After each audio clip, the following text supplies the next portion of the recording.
네, 허승아 앵커의 설명 좀 들어봤는데요.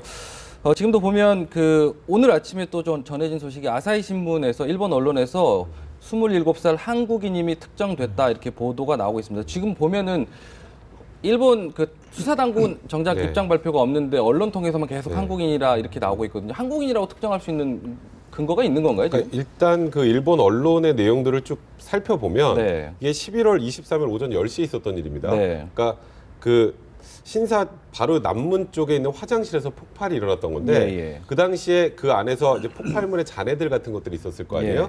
거기서 한글이 기재가 돼 있었다라는 게 첫 번째고요. 건전지에서요? 네, 건전지에서. 근데 한글이 기재됐다고 그걸 한국 사람이라고 단정할 수는 없겠죠, 당연히. 네. 그리고 그 다음 단계에서 이제 이 사람을 추적하다 보니까 이 사람이 묵었던 호텔을 확인했고 예. 호텔에 확인을 해보니 한국인임을 확인했다. 이게 두 번째입니다. 예. 근데 저는 조금 의아했던 건 호텔에는 보통 여권을 제시하고 자신의 신분을 완벽하게 다 드러내야 되는 상황이기 그렇죠. 때문에 그렇다면 말 그대로 몇 세 누구가 명확하게 나와야 되는데 주소지까지 그것도 다 없는 나오잖아요. 그렇죠. 다 나오잖아요. 네. 그리고 그 다음 단계로 한국으로 다시 출국한 걸로 추정된다. 이게 내용이 다거든요. 네, 네. 그러니까 지금 이 정도 가지고는 아직 한국인이라고 특정할 수는 없는 상황인 것 같고 지금 아시는 것처럼 일본 수사 당국에서도 아직 한국인으로 특정된 게 없다라고 하고 우리나라 외교부에서도 아직 명확하게 확인된 바는 없다라고 하는 상황이기 때문에 사실 수사 당국에서 명백하게 밝히기 전 단계에서 언론에서 이렇게 얘기하는 거는 사실 외교적 문제도 생길 수 있는 상황이어서 네. 조금 일본 언론도 신중했으면 해야 하지 않았을까 이런 생각이 좀 들긴 합니다. 근데요, 지금 일본 언론이 신중한 게 아니고 일본 언론이 그렇게 보도하는 데는 예. 일본 경시청이라든가 수사당국에서 이걸 흘리고 있기 때문에 기사화되고 있는 것이지. 예, 예.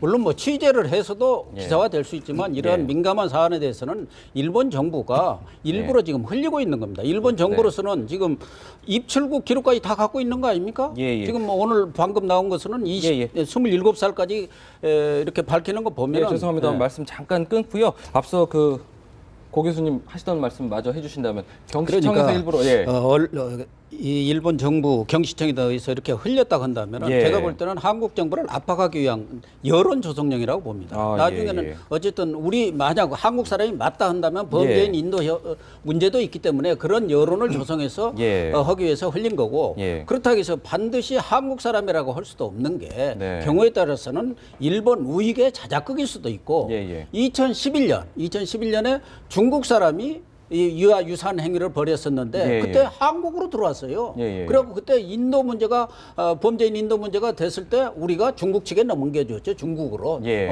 본국이 중국이니까 거기서 처벌을 하고. 당시 그렇기 때문에 일본에서는 일본으로 바로 보내라 막 이런 요청이 그때 그래갖고 한참 논란을 벌였었죠. 예, 그러니까 반드시 이번 경우도 중국인이 아니라는 또 보장이 없어요. 예. 우리나라에 들어왔다고 해서 그 사람이 꼭 한국인이라는 보장도 없는 건데 예. 어쨌든 일본이 이렇게 언론 플레이를 하는 것으로 봤을 때는 예. 한국 정부에 대한 압박. 최근에 또 위안부 뭐 이런 협상도 있는데 예. 이런 카드를 하나 자기들도 갖고 있겠다. 뭐 이런 노림수 꼼수를 일본 사람들이 워낙 잘 쓰잖아요. 고 박사님 말씀에 한 말씀만 간단히 보태면 우리가 지금 이 시점에 우리 국내 언론이라든지 예. 국민들이 참 신중히 대처해야 됩니다. 이게 왜냐하면은 일본은 아베 정부는 틀림없이 이걸 가지고 일본의 우경화 전략을 더 강화시키는 쪽으로 이제 활용을 할 거예요. 그리고 일본 언론들은 철저하게 우경화 전략에 아베 정부의 우경화 전략에 아마 발을 맞출 거예요.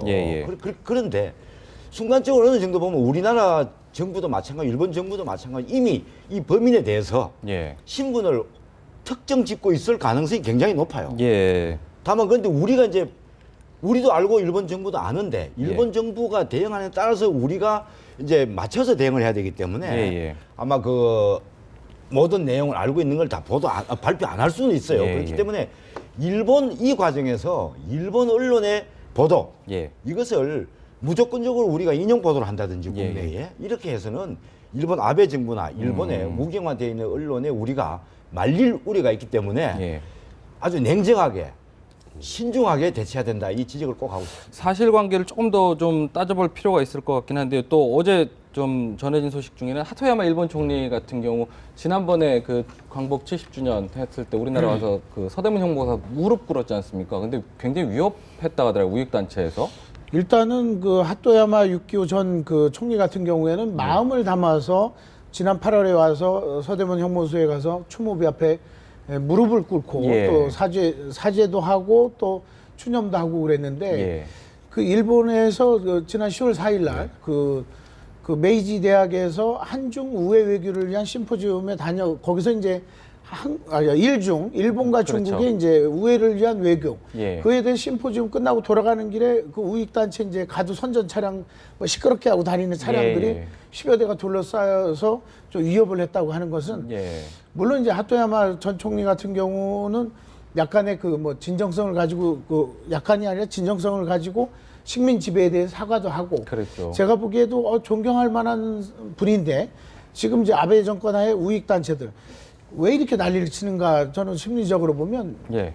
너무 초지하고 불안하다. 일본 열도가 몰락하고 침몰할 것에 대한 두려움 그리고 예. 일본의 그 세계적인 위상에 대한 위협 예. 그런 것에 대해서 너무 초조하고 불안하다 보니까 보수하면서 예전의 그 향수를 자꾸 예. 기다리는 예. 기대하는 예. 결국은 그건 뭐냐면 퇴행의 심리거든요. 과거로 회귀하고 아기 때 기저귀를 차고 싶어하는 그런 심리밖에 안 되는 거거든요. 예. 그것이 물론 자신들의 존재감이나 아이덴티티에 영향을 줄 수는 있지만 결국은 세계적인 측면에서 세계화의 흐름에서 자기들은 지금 도태되고 있다라고 하는 불안감을 표현하는 거기 때문에 저는 정말 그거는 잘못되고 그릇된 방향으로 지금 흘러가고 있다라고 보는 거죠. 되게 그 하토야마 총리가 무릎 꿇었을 때 되게 인상적이었어요. 여태까지 우리나라에서 그렇게 일본 그 뭐랄까 간부 아니 저 뭐라 하죠? 총리 총리 정치인들이 네. 이렇게 한 적이 별로 없었잖아요. 아마 처음이었던 것 같은데 일본 과거사에 대해서도 일본 태도 변화 좀 필요하지 않을까요? 그러니까 사실 한일 관계가 이제 완전히 정상화되기 위해서 예, 그리고 예. 또 일중 관계도 완전히 정상화되기 위해서는 일본이 과거에 대한 반성이 전제가 돼야 예. 완벽하게 이제 국가 간의 관계가 회복이 될 텐데 일본은 항상 과거를 부정하고 예. 그러니까 항상 지금 이 아베 정권에서 나오는 얘기는 미래로라는 단어를 많이 쓰잖아요. 예, 미래로. 예. 근데 미래라는 건 과거와 현재가 전제가 되지 않은 미래가 없는 거거든요. 예. 근데 본인들의 과오나 본인들의 잘못을 덮고 싶어하는 심리는 분명히 알겠지만 이 동아시아의 전체 화합과 평화를 위해서는 예. 일단 일본에서도 과거에 대한 진정한 반성과 사과가 있어야 될 것 같고 예. 뭐 독일만 보면 단명적으로 알 수 있잖아요. 예. 독일처럼 일본도 그 부분에 대한 진정성 있는 주변국들의 사과가 선행이 돼야 지금처럼 정말 국익으로 해서 뭐 경제 때문에 어쩔 수 없이 연결되어 있는 이런 관계가 아니라 예. 정말 동반자적 관계가 될 수 있지 않을까 생각드네요. 일본의 제1동포들 굉장히 많은데 혐한으로 또 번지지 않을까 좀 걱정됩니다. 이번 주제는 여기까지 다뤄보겠습니다.